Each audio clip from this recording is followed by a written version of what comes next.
படிக்கின்ற வயதில் காதல், கள்ள காதல் என ஊதாரித்தனமாக சுற்றி கொண்டிருந்தவனை கண்டித்ததால் ஒட்டுமொத்த குடும்பத்தையும் கருவறுக்க நினைத்த இந்த கொடூரன் தற்போது சிறையில் கம்பி எண்ணிக் கொண்டிருக்கிறான்.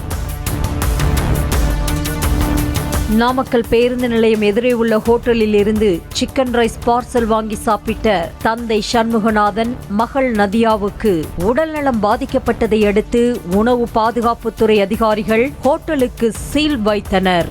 சிக்கன் ரைஸ் சாப்பிட்டு மருத்துவமனையில் அனுமதிக்கப்பட்டிருந்த 67 வயதுடைய சண்முகநாதன் சிகிச்சை பலனின்றி உயிரிழந்தார். அதே சமயம் சிக்கன் ரைஸின் பகுப்பாய்வு முடிவும் வெளியானது.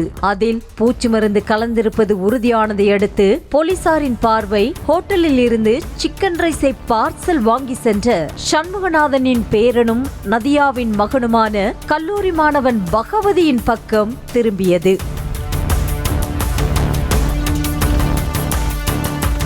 தனியார் பொறியியல் கல்லூரியில் படித்து வரும் பகவதி உடன் பயிலும் மாணவியை காதலித்து வந்தாராம். அது போதாதென்று ஏற்கனவே திருமணமான ஒரு பெண்ணுடன் தகாத உறவு வைத்திருந்தாராம். இதையெல்லாம் அறிந்த குடும்பத்தினர் பகவதியை கண்டித்ததாக கூறப்படுகிறது. மேலும் கல்லூரி நேரம் போக மீதி நேரத்தில் பார்ட் டைம் வேலைக்கு செல்லுமாறு வற்புறுத்தியுள்ளனர்.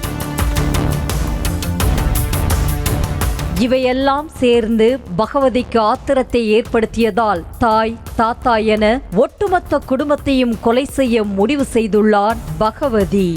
குடும்பத்தினரை தீர்த்து கட்ட வேண்டும், அதே நேரத்தில் போலீசிடமும் சிக்காமல் இருக்க வேண்டும் என யோசித்த பகவதி கூகுளில் தேடி கண்டுபிடித்து ஒரு புதுவித டெக்னிக்கை தேர்ந்தெடுத்துள்ளார். பருத்தி செடியில் பூச்சியை கட்டுப்படுத்த பயன்படுத்தப்படும் பூச்சிக்கொல்லி மருந்தை வாங்கி அதை உணவில் கலந்து குடும்பத்தையே போட்டு தள்ள முடிவெடுத்துள்ளான் பகவதி.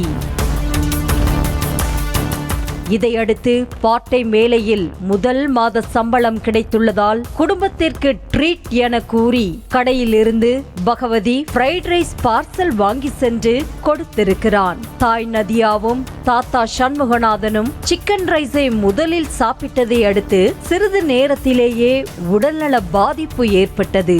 இதனை பார்த்த மற்ற அனைவரும் உஷாராகிவிட்டதால் அவர்கள் யாரும் ஃப்ரைட் ரைஸை சாப்பிடவில்லை. செய்திகளை உடனுக்குடனும் துல்லியமாகவும் தெரிந்து கொள்ள சப்ஸ்கிரைப் பண்ணுங்க.